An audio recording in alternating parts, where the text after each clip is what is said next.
بسم اللہ الرحمن الرحیم. شروع اللہ کا نام لے کر جو بڑا مہربان نہایت رحم والا ہے.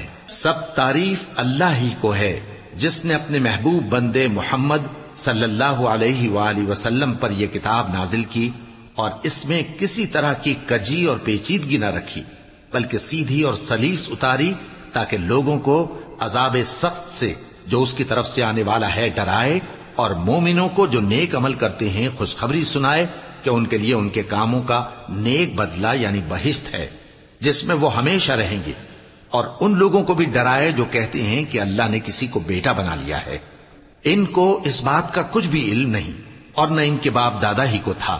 یہ بڑی سخت بات ہے جو ان کے منہ سے نکلتی ہے، اور کچھ شک نہیں کہ یہ جو کچھ کہتے ہیں محض جھوٹ ہے. اے پیغمبر، اگر یہ اس کلام پر ایمان نہ لائیں تو شاید تم ان کے پیچھے رنج کر کر کے اپنے تئیں ہلاک کر دو گے.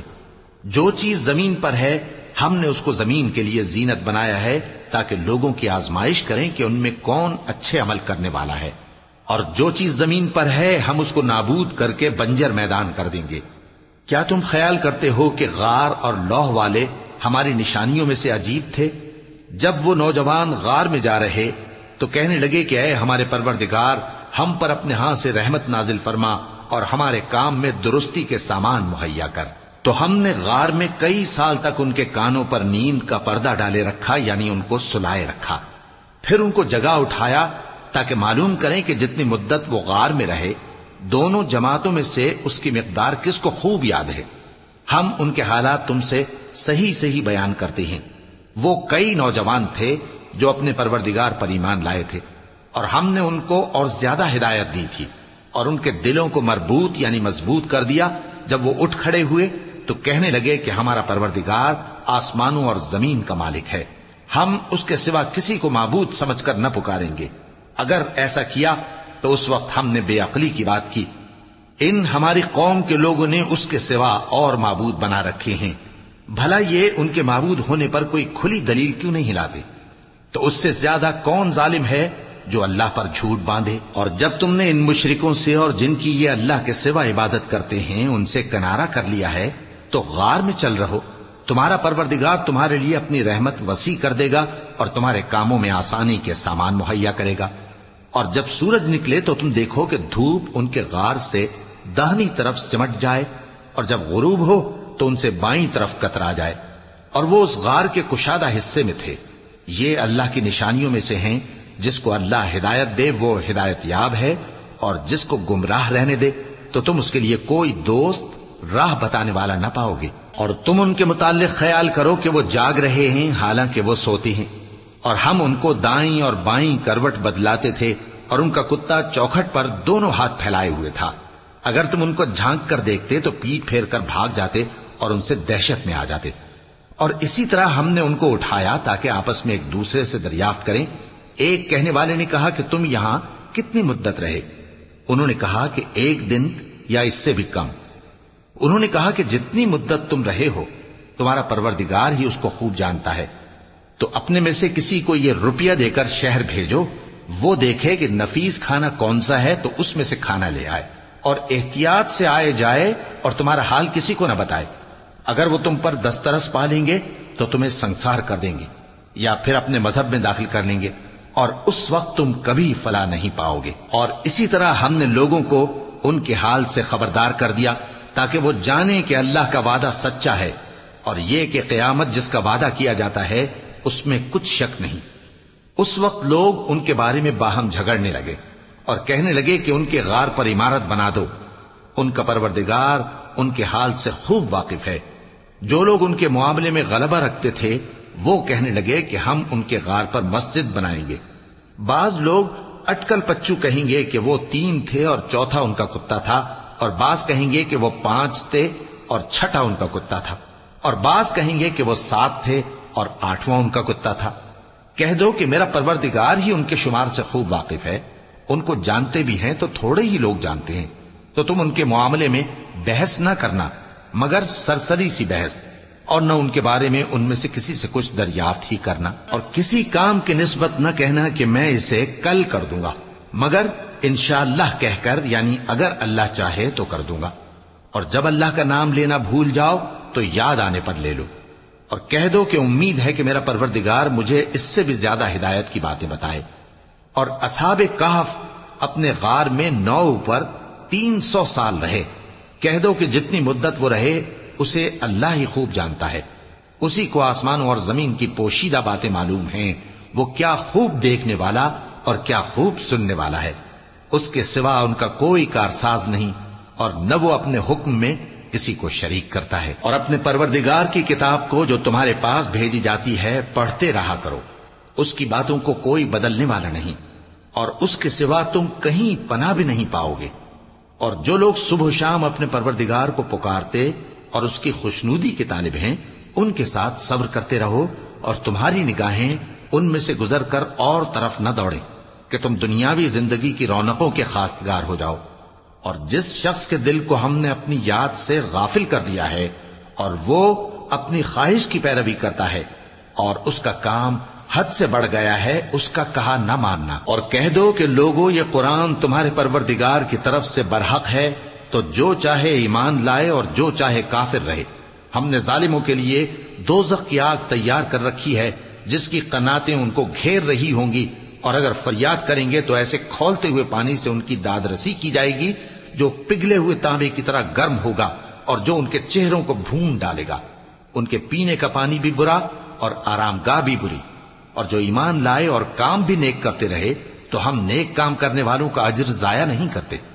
ایسے لوگوں کے لیے ہمیشہ رہنے کے باغ ہیں جن میں ان کے محلوں کے نیچے نہریں بہ رہی ہیں، ان کو وہاں سونے کے کنگن پہنائے جائیں گے، اور وہ باریک دیبا اور اطلس کے سبز کپڑے پہنا کریں گے، اور تختوں پر تکیے لگا کر بیٹھا کریں گے۔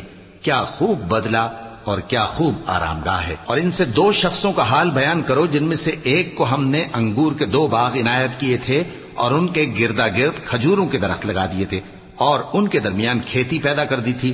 دونوں باغ کثرت سے پھل لاتے اور اس کی پیداوار میں کسی طرح کی کمی نہ ہوتی، اور دونوں میں ہم نے ایک نہر بھی جاری کر رکھی تھی، اور اس طرح اس شخص کو ان کی پیداوار ملتی رہتی تھی۔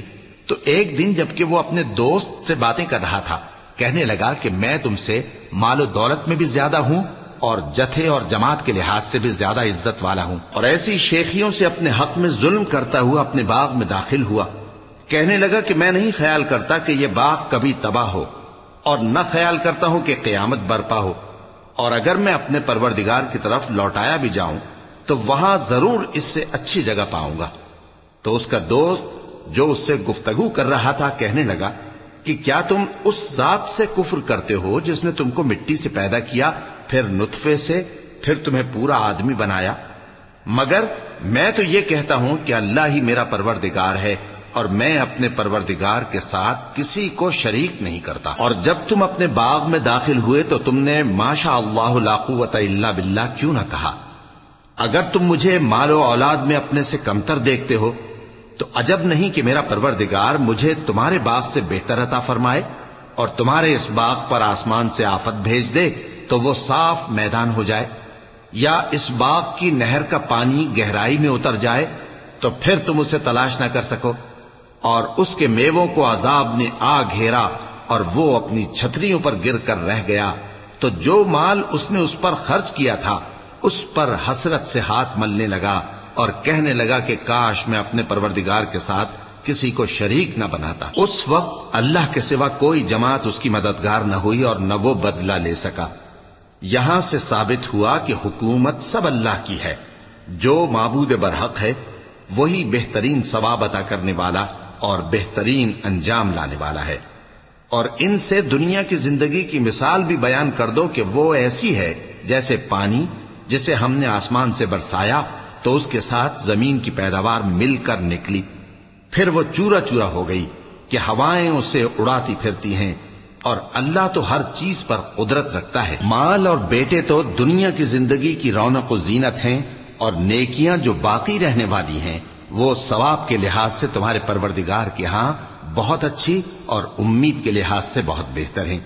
اور جس دن ہم پہاڑوں کو چلائیں گے اور تم زمین کو صاف میدان دیکھو گے اور ان لوگوں کو ہم جمع کر لیں گے تو ان میں سے کسی کو بھی نہیں چھوڑیں گے، اور سب تمہارے پروردگار کے سامنے صف باندھ کر لائے جائیں گے.